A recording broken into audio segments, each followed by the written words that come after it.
Welcome back to the Fit Dad Club podcast. My name is Travis Jones and I'm here with Jason Barrett. Jace, how you doing today, buddy? I'm good. It's the first time I'm feeling relatively all right after a little bit of illness, a little bit of a mid-back tweak where you kind of twist your body and you feel like you need your back cracked, but you know that might actually do more harm than good. So yeah, I'm actually going to go to the gym today, which would be nice. I love it, mate. And you know the signs of a sore back here and there are maybe the signs of being a dad, mate. Yeah, they're relevant. Holding an 11-kilo child and swinging her around and stuff, you know, just part and parcel of the business. Exactly, mate. And I'm just coming off the back of a flu myself. Yeah. So if I sound a little bit nasally for everyone out there, guys, bear with me. Next week I'll be fighting fit, but today just a little bit sounding a little bit different. Just go easy on it this week. Exactly. Go easy on me in the comments. Yeah. Guys, what we're talking about today is if I was to start from scratch, if me and Jace were to start from scratch and we were, say, 120 kilos and we wanted to lose, 20, 30 kilos and we wanted to get back to our fighting weight of, say, 90 kilos, with everything I know now, how would I approach this? So some of you might have 10 to 15 kilos to lose. Some of you might have 20 to 30 kilos to lose.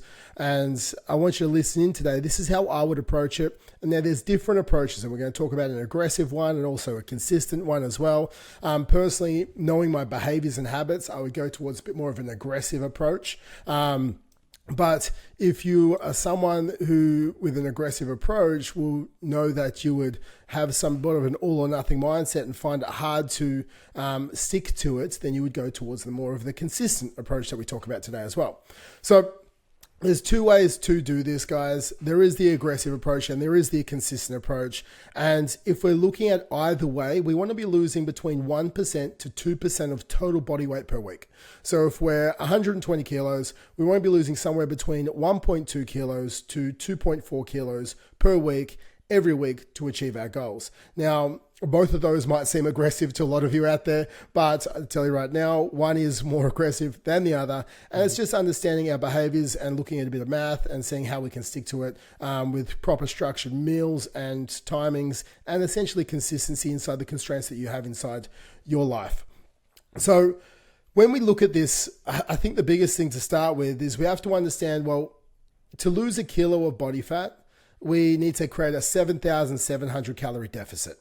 Now, we burn a certain amount of calories on a daily basis. And if I'm 120 kilos and I have somewhat of a sedentary lifestyle, I'm an office worker, I'm going to be burning about 2,700 calories on the daily basis. And this is just you at rest. If you eat those sort of 26 to 2,700 calories, you're not going to gain weight, you're not going to lose weight, you're going to maintain your weight. So to lose a kilo of fat on a weekly basis, we need to create a 1,000 calorie deficit. So we would start to eat 1,700 calories a day and we would lose a kilo a week without any type of exercise because we've created that deficit, that 1,000 calorie deficit per day. Now, if we want to be more aggressive, we can either obviously not train and eat less calories and we're going to have a further deficit, or we can add in some training in there and we can further the deficit. There's a couple of caveats in here when I look at it as well. We don't want to just lose weight, okay? We want to make sure we're losing fat. And I think that's a big thing because no one wants to be soft and overweight and then just become a softer, still overweight essentially version of them. No one wants to be skinny fat. Everyone wants to be, lean, somewhat hard. They want to feel toned, defined, whatever words you want to use. So with this, we want to be making sure we're having enough protein inside our calorie deficit. When we eat enough protein, we're inside a calorie deficit. Protein is muscle sparing, so it helps us hold on to that lean muscle mass as we're losing weight. So we want to be going around that 1.8 to 2 grams of protein per kilo.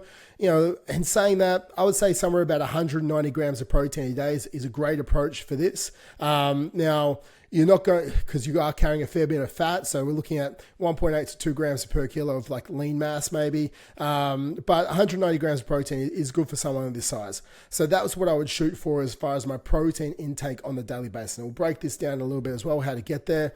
Then we have our steps, which is the next thing. It's like, I don't like to create step goals for myself without seeing how many steps I'm actually doing on a daily basis. If I'm an office worker, I'll probably be doing about 4 to 5,000 steps a day. So looking at that, I would shoot for a minimum of 8,000 steps a day just to move up the needle a little bit. We want to be making sure we're doing above about 52,000 steps a week just to move us out of sedentary with the lifestyle. And then we can start to look at the training side of things. So that's like when we're looking at taking a step back and looking at the big levers, we will be making sure how many calories am I burning. I want to put myself into about 1,000 calorie a day deficit for this if I want to be on this more of the aggressive approach. I want to be looking at my steps and I want to increase this slightly to a minimum of 8,000 steps a day. I want to be looking at my protein for muscle sparing, so I'm holding on to muscle mass, and that means I'm going to be having about 1.8 grams of protein per kilo, so 190 grams for this particular person. And then the last thing is when we're looking at our training, we want to be making sure that we're doing something daily. Now, when we're starting out, okay, this is a key thing. Okay, we're not looking for the most scientific based approach or a 5x5 strong, method or anything like that. I just want to be doing something daily. German volume training, 10 sets of 10. We don't want to break you. We don't want to break your nervous system. We don't want to make you so sore you can't move for the next 5 days. We want to do something daily because what we want to do is we want to start stacking wins. Because if I think about it, if I'm 120 or 130 kilos, I probably haven't trained for a little bit. I probably am out of whack with my consistency with my training as well. So I want to have 2 different approaches for this. I want to have a training plan that's somewhat maybe full body that I can get in there. I'm doing a little bit of legs, doing a little bit of push, a little bit of pull. I'm in the gym for about 30 to 40 minutes when I get into the gym. And if I can't make it to the gym, what I'm going to be doing is I'm going to do an at-home program that's a minimum 10 minutes. So it could be, 10 squats, 10 push-ups, 10 sit-ups, and I would just go as an AMRAP, so as many rounds as possible for 10 minutes. So if I can't get to the gym, then I default back to my minimum threshold of training. So I am trying to ingrain the habit that I am someone who does something every day. Now, with my strength training in the gym, I'll go into the gym. I'll do that for 30 to 40 minutes. I would have like 2 lower body, 2 upper body as far as push, 2 pull, and I'll go in somewhat of a circuit format. And I wouldn't be pushing super heavy weight. I'm just trying to get back into the flow of training.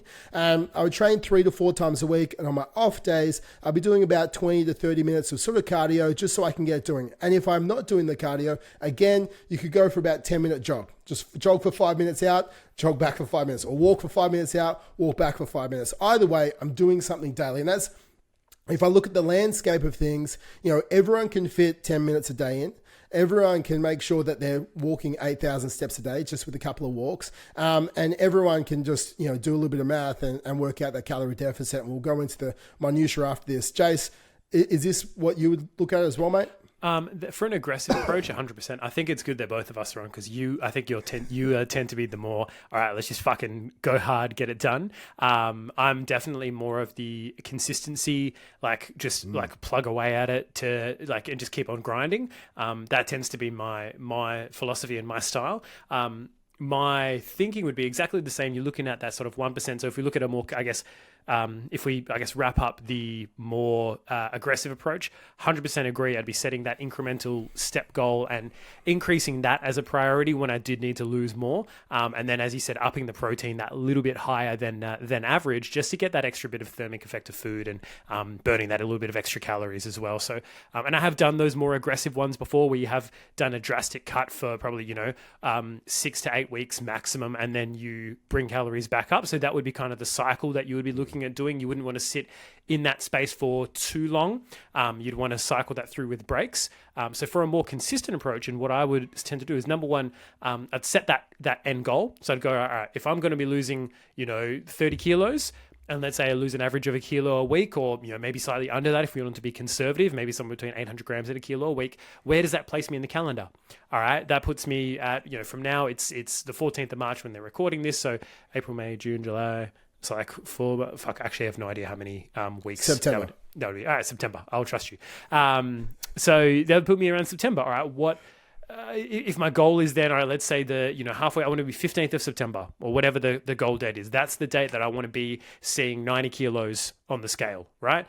Cool. We've got that goal in mind, and we want to break that down into not necessarily sprints, but probably, Trav would probably break his down into sprints. I'd break mine down into jogs. A little bit easier. My sprint is Trav's jog. So, I'd break that down and go, all right, so therefore I need to make sure I'm at that 125 by this mark or 120 by this mark. Those are the little goals that I'm going to be working towards. And then you've got a bigger timeline, and you factor in every, let's say, 12 to 16 weeks, you take a break for a week or two. And maybe that coincides with like a birthday or an event or something that you've got coming up. It's like, all right, I want to schedule in those diet breaks because you can't just plug away at 20 to 30 kilos nonstop. Like, not everyone can do it. Some people can, but your body, there's a certain point where it's just going to put the brakes on. It's going to be like, all right, now you got to fucking chill, because every day that you're in a deficit is like your body is in a deficit of nutrients. Your body is in a deficit of energy. It's going to, over time, take a psychological and a physiological toll. So you need to have some planned diet breaks in there where you know, okay, cool. As soon as I feel this way, like as soon as I start fucking dreaming about donuts, I need to have a bit of a diet break. I bump myself back up to maintenance for a week, maybe 2 weeks, see how I go, and then go back down. If you start feeling really fucking low energy, your sleep starts getting impacted. I have one of our guys, Cameron, who listens to the podcast. He recently bumped him up his calories because he was on a deficit for quite a while. It got quite down there, and his sleep started to take a hit. And your sleep is fucking important, especially in the fat loss phase. So we bumped the calories back up a little bit. So for me, I'll be looking at that probably closer to that 1% body weight a week. I'd be looking at making sure I get activity in every day, even if it's a walk. As Trav said, I still think that step goal, there's nothing too aggressive about that step goal. I think that should just be a minimum for everyone. Scheduling in that activity on the weekends. And as Trav's saying, at least 3 sessions a week for me of resistance training, maybe like a upper body, lower body, then a whole body, something along those lines. Just getting something in, as Travis was saying, even if it's like a 10-minute jog, 10-minute run, that would be the minimum standard for me to make that happen. But it's first for me about setting that goal, that mark of, all right, cool, so mid-September is when I want to be 90. Like now you've got a date in the calendar, rather than, I want to lose 30 kilos. Fucking, it could happen this year, it could happen next year. If you're not specific about when you want it done, it's just going to drag on, because then it's like, oh, like I've got so much to lose. One more weekend won't hurt. One more break won't hurt. One more week of just kind of putting it off won't hurt. But it does, because that shit snowballs. So that's why you've got to almost like plan it out like a fucking school term. It's like, all right, while the kids are at school, I've got 12 weeks of dieting. When they're on holidays, I'll have 2 weeks of a diet break. Like, you could fucking do it like that if you wanted to. Move it around the school term. But it comes fundamentally back down to making sure you're getting enough protein, making sure you're tracking your weight and you're losing at the rate that is consistent with your goal. And that's kind of the fundamental for me. So it'd be like 12-week blocks of fat loss focus, 2-week blocks of slightly like maintenance, slightly higher calories, making sure I'm getting good quality training in at that time. And that's kind of the way that I would ratchet it down, because I'm a bit more of a grinder personally. Whenever I do, like when we're in the gym and I do like really, really slow reps, people are like, oh, that was your last one. I'm like, no, I've got like 3 more. I'm just a grinder. I'm not an explosive person. I love it, mate. I love it. And I think when we're looking at this, I definitely agree. When I look at it, I look at aggressive cuts for about a 6-week period of time, because psychologically you have an end date to the actual diet. It's like, I'm on this diet for the next 6 weeks. And in that 6 weeks, my goal is to lose somewhere between 8 kilos and 12 kilos. So I have this sort of bandwidth that I'm happy to sit within. And then I would have a 1 to 2 week break so I can psychologically reset and have that up at maintenance calories. Now, remembering this, again, knowing what I know now, my maintenance calories will adjust every single time. And I think this is what you have to look at. So if I'm making 1,000 calorie deficit a day off my 2,700 calories at my sedentary level, being 120 kilos. Now, if I've lost 10 kilos in that first 6 weeks and I go on to a diet break at maintenance calories, and my maintenance calories now might be, 2,450. So I go up to 2,450 calories for, 1 to 2 weeks. And now I need to make that further aggressive notch down to stay within that 1,000 calorie deficit a day. So I'd go for 3 6-week blocks to lose that sort of 30 kilos, but I've got 1 to 2 weeks interspersed in between each of those 6-week blocks. So if we look at it, you can lose 1 kilo or just under a kilo a week for 30 to 34 weeks, or you can be aggressive and have, go hard for 6 weeks, 2-week break, hard. And so it's like, 3 8-week blocks, which is about 24 weeks. So, the aggressive style really only gets you there maybe 8 weeks faster, maybe two months faster. It is more of an aggressive style to do it, with slightly longer diet breaks in between. But it's just, it's 2/5 one, half dozen the other, right? It's like either way, whichever one's, floats your boat is the way you'd go towards it. But that's how I would look anyway. Yeah, I think because there is some research that shows that the more aggressive you are for longer, it does it does lend itself to slightly more muscle mass loss in the longer term. It's like, again, it's not going to be the hugest amount in the world, but what I would probably look at doing is maybe starting off a bit, and this is all, you've got to understand yourself.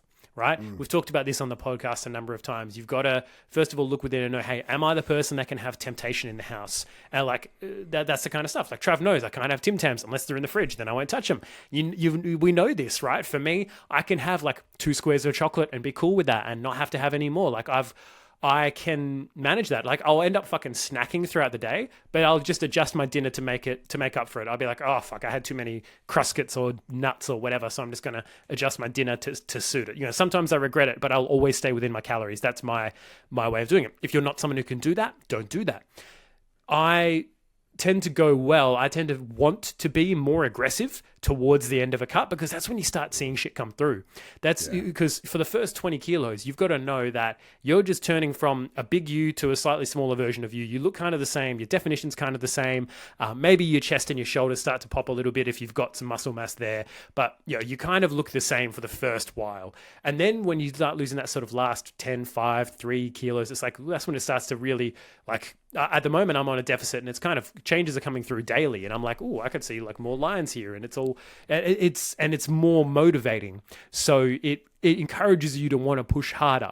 So you've just got to know what you're motivated by. And if you're motivated by seeing the scale number go down, cool, you can go aggressive for most of it. If you're motivated by like seeing the physical changes in the mirror and it kind of frustrates you, you might want to, you might want to be more aggressive towards the end and just kind of be more consistent, plot along so you can mentally get through those rougher periods. But as Trevor was saying, having those like plans, those little flags along the way to go, hey, I know that there is an end coming. It's like 10 more burpees. All right, cool. I can do, you can do a minute more of anything, right? 30 seconds more of a plank. You can do that once they tell you it's 30 seconds more, but it's actually fucking 45 seconds because they want to push you.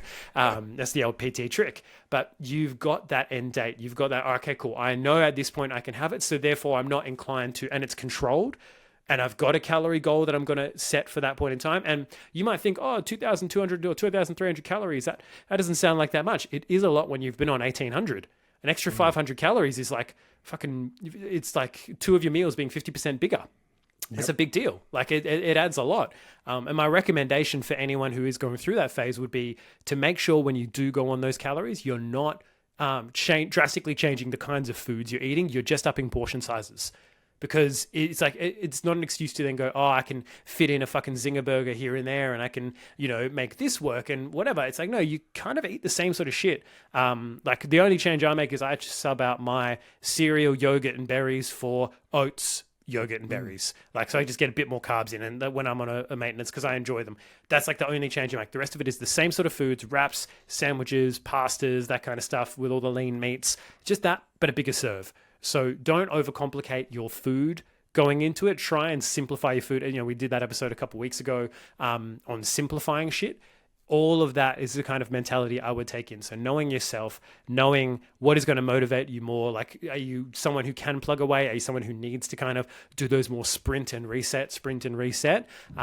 And just being aware of that. For me, I like to start slow because I know that there's going to be, I want to maintain as much muscle as possible because when you've got very little of it like me, you want to hold on to it. It's very important. But yeah, that's kind of the mentality I'll take. I would kind of start slow and then I would sprint towards the end because then you really start seeing those final little changes and then you get that reward quicker.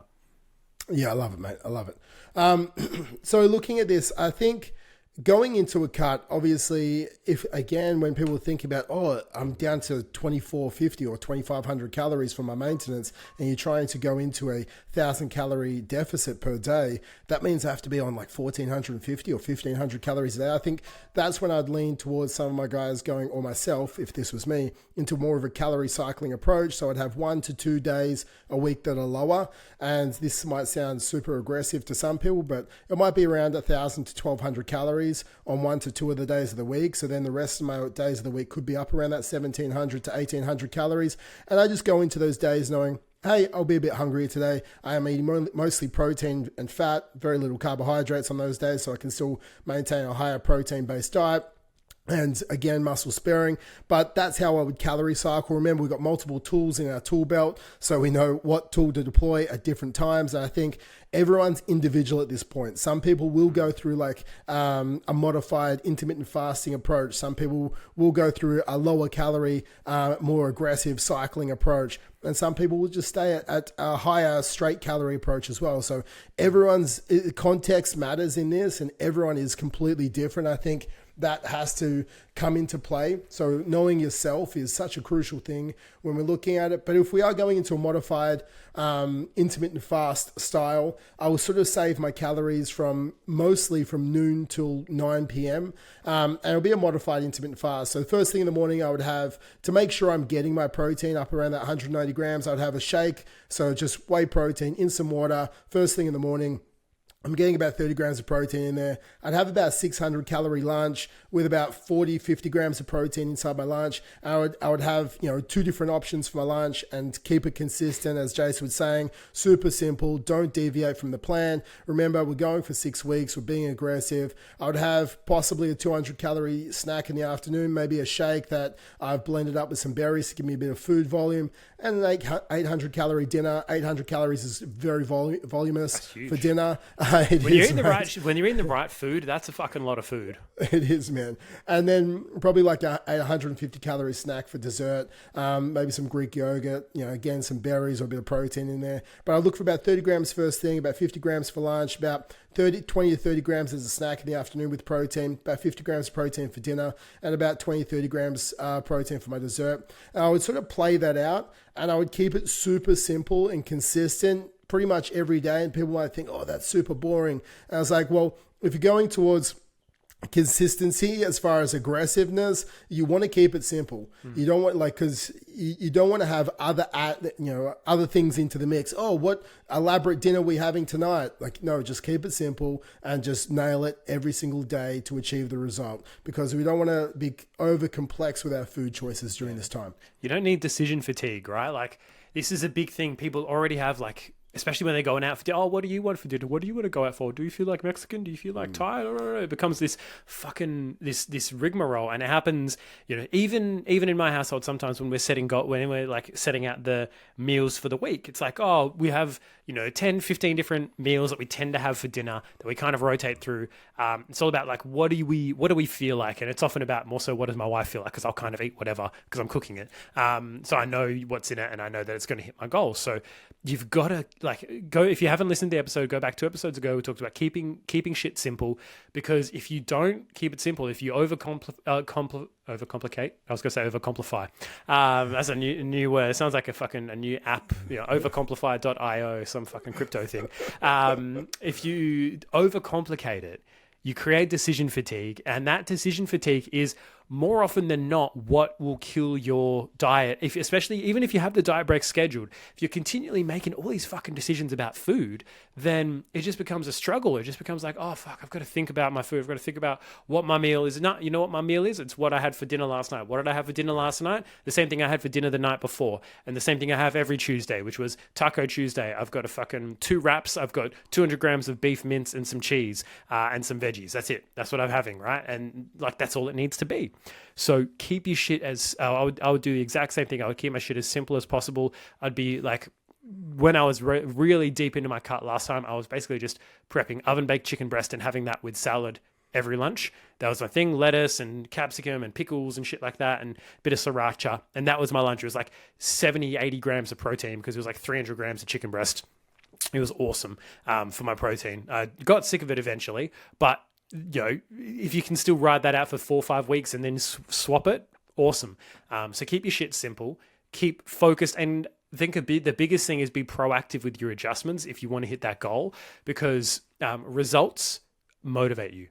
Seeing the results will motivate you. If you hover around the same sort of weight for 2 weeks and you're not really getting any more muscular, you're not in those initial weeks where you're kind of recompositioning and dropping all that bloat, you're probably going to feel a bit unmotivated. So you need to make a change and know that you're progressing, right? Progress equals happiness for a lot of people. So have your ways of tracking progress. I would be measuring, especially if I hadn't been training for a while, be measuring my stomach as well, making sure I get a belly button measurement as another way of tracking my progress, just to make sure that I know I'm moving forward.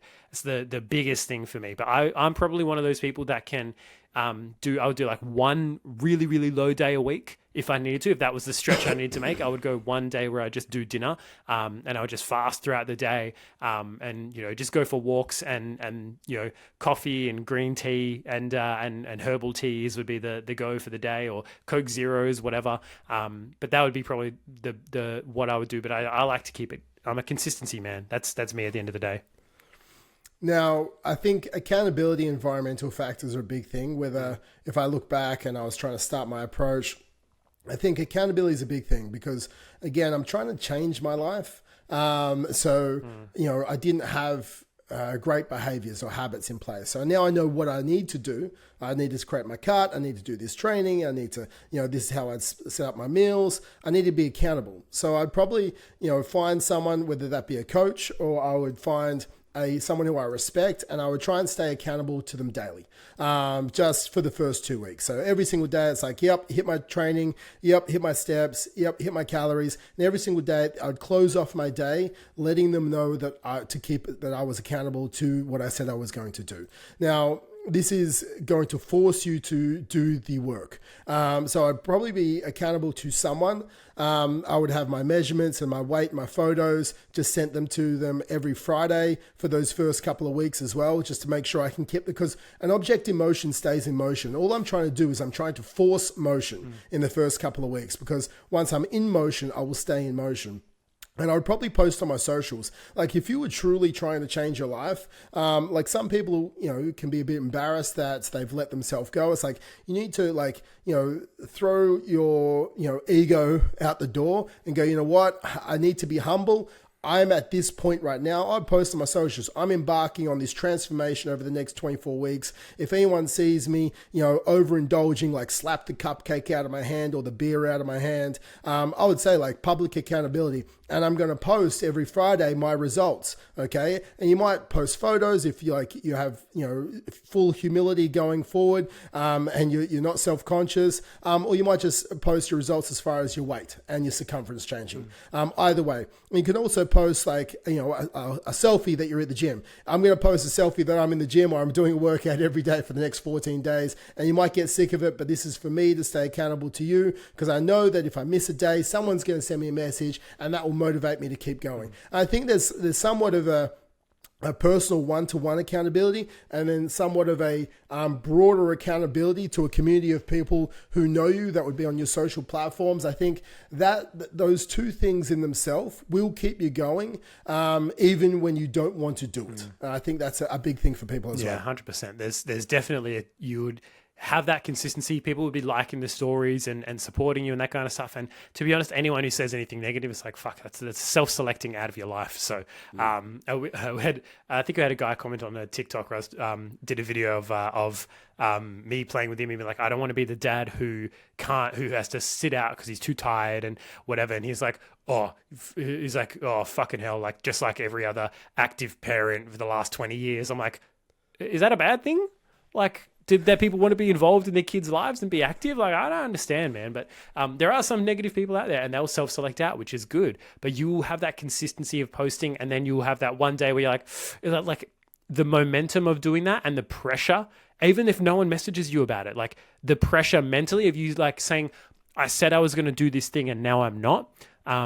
You've also, I think a big one in that is you've also got to know yourself. If you're someone who would spiral down at one missed day, you might struggle with that approach sometimes, because you might miss a day and then you're like, oh fuck, I've ruined it all and no one cares, no one's gonna fucking miss it, I'm just gonna quit now. So you do have to know yourself. But if you are in that circumstance, that's when I think, as Trevor was saying, that one-on-one or personal accountability might be more worthwhile. It's like, hey, like I'm going to message you every day. If I don't message you, I need you to message me to say, hey man, come on, you can do this. Let's get back on the fucking wagon. So in saying that, like by having both levels of accountability, you have both of your bases covered, where, if you're someone who would spiral by missing a day, and then it's like, if you haven't got that direct person to say, hey, let's get your shit together, then make sure you have both levels of accountability. With the social pressure, create that social pressure for yourself, that peer pressure, that sometimes peer pressure is a good thing, can help you be a better version of yourself. So use it to your advantage. And then sometimes you'll need that one-on-one accountability where someone's checking in like, hey man, like have you been doing the work? I know this is how important it is for you. You've got to tell people your why. You've got to tell people why you're losing this 20, 30 kilos. You've got to let your accountability buddies know, and you've got to be clear on yourself, because there's going to be times when it's hard. You can make it better through the strategy. You can, and this is what I would do. I would get really clear. I'd write it down and be like, no, I'm doing this because I'm sick of being this person.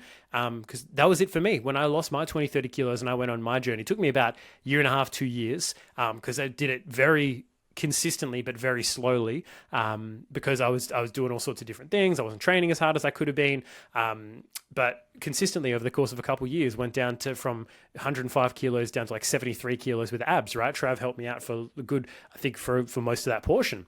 And in doing that, I had to just be clear. Like, I had a reason why I was doing it. I was like, I saw myself and I was like, fuck. I was like, I can't be like this anymore.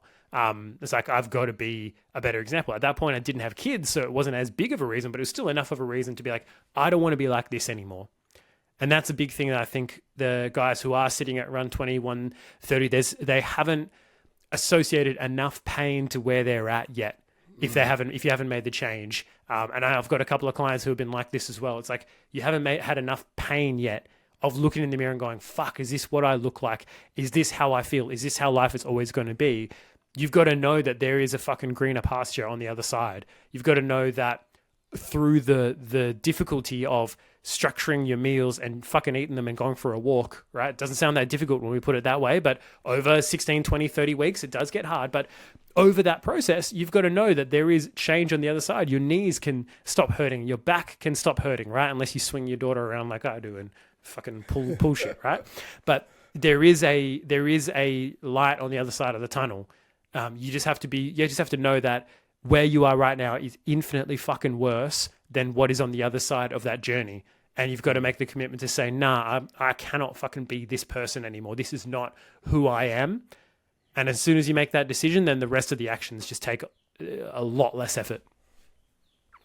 And I think the last thing what I would look at, mate, is just the environmental factors. If I'm looking at like doing a cut, whether it be even for 30 weeks, to be honest, I would look at the social environment.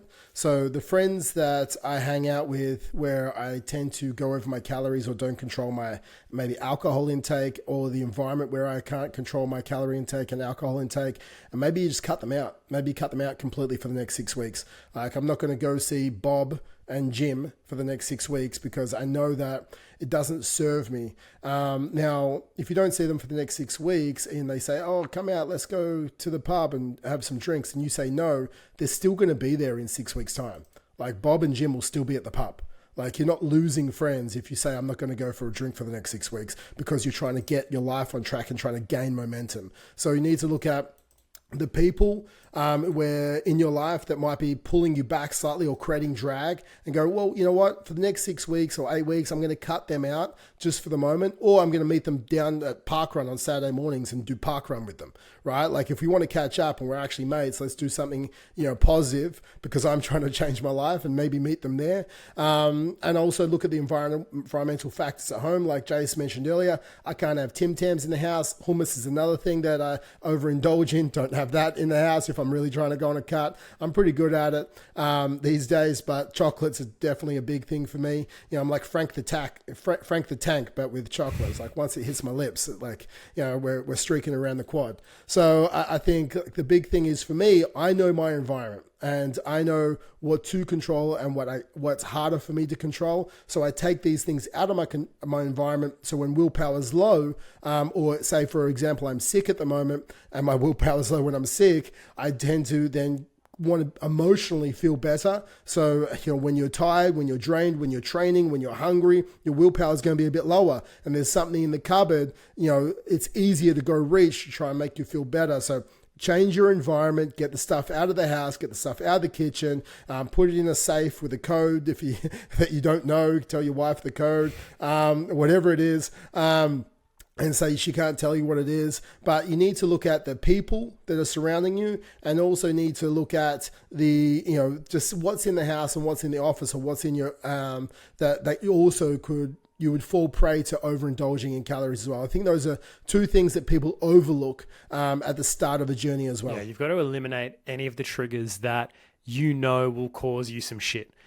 essentially. So this again comes back to that idea of self-awareness. So you've got to know in what environments, or for some people it might be even driving home and driving past Macca's or Hungry Jack's, and it's like, oh, every time I drive past that, I can't help but grab something. And so it's like, cool, you've got to drive home a different way, right? Take a different route home so you don't go past the trigger, so you don't go past that the thing that's an issue for you. So that's I think that's a huge one, is controlling your environment to reduce the fatigue of, again, resisting temptation, resisting decisions, so you don't have to worry about it. Because if it's not in the house, it's not an issue, right? If it's not in the house and there's no temptation to go grab it, so cool. Then it's just one less thing. You don't even have to make the decision every time you walk past the fridge to go, no, I can't have it. No, I can't have it. No, I can't have it. Right? What I like to do, if let's say for example your wife can't live without chocolate in the house, which is my wife, have an automatic other option that you go for, and have that be your default, right? If you're going to replace a behavior or a trigger from the environment, you've got to replace it with a better behavior. So for me, it's grabbing a carrot or a celery stick. So it's like if I go and automatically open the fridge, I'm like, all right, carrot. Right? If you're choosing to do one thing, you can't think about the other thing. Because you're cool, this is what I'm doing, carrot, delicious, and then you close the door. Because no one's going to grab a carrot and then a fucking bit of chocolate, right? The two just don't mix.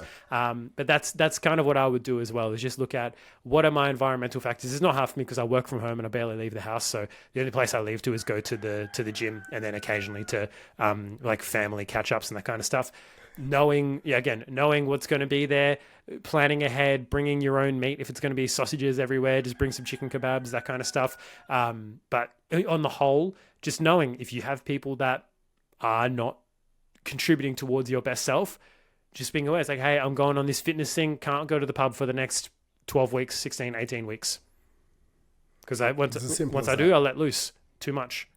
So you just you got to cut yourself off, and then that all again comes back to you got to have a big reason why you're doing it. So you know why you're not going to the pub, because it's like, fuck, I want to be my best self, and I know that's just going to be a step in the wrong direction. And guys, to be honest, like these are the simple factors that if we would start again, how we would approach a consistent or aggressive approach to losing either way, like that 20, 30 kilos in around 30 to 35 weeks or down to like 24 weeks. So either way is a sliding scale for you to do it, but both ways require consistency. One is just slightly more aggressive. One is slightly more consistent with your approach. And this is how we would do it. So if you want either a consistent or aggressive approach, that's what we do with the Fit Dad Club. And we look at everyone is different. Some people will lean to more of an aggressive approach. Some people will need to lean towards more of a consistent approach. But either way, we tailor the approach to you. And that's how we do it with our coaching. So if you want to have a talk about where you are and where you want to go and how we help you close the gap, you can go to fit-dad.club and we can jump on a call and see how we can help you close the gap and which approach with our method is best suited for you. Because it's the same method, just delivered slightly differently based on your behaviors and who you are as a person and also your background. I think that's a big thing. Yeah, exactly. And you've got to have as well, if you're not the person who's going to be figuring out what your calories should be and how your calories are impacted by the amount of movement that you're doing, and what is an acceptable amount of exercise that will still get you moving in the right direction, and when and how to make the tweaks, and should I up my steps and drop my calories? And it's like there's a lot of questions. Like you can just go out there and start fucking doing it, but if you're someone who's like, look, if it hits a plateau, I'm not going to know what to do, I'm going to need that support. That's what we're here for. We're here to give you the plan to start with and to help you tweak the plan along the way in the ways that you're not going to get burnt out, you're not going to drive your hormones and your sex drive into the ground, but you are going to still get the result and do it in a healthy way where you can then look at your best self by the end of it. Exactly, guys. So that is the end of today's podcast. That is how we would lose 20 to 30 kilos if we started from scratch. If you want to rate, review, share this with someone who does need to lose 20 to 30 kilos and help them out, you can. Leave some comments on the YouTube, and also and the podcasts and the interwebs. On the lines. Yep. And also, guys, if you want us to do a podcast on anything in particular, let us know, reach out to us and give us a shout, and we'll tailor the podcast helping you, because that's what all about, is helping dads become the best version of themselves. So go to fit-dad.club if you want some help with that. But that is it from me today, Jace. Thank you again for today. No worries at all, man. Peace out, everyone. See you next week.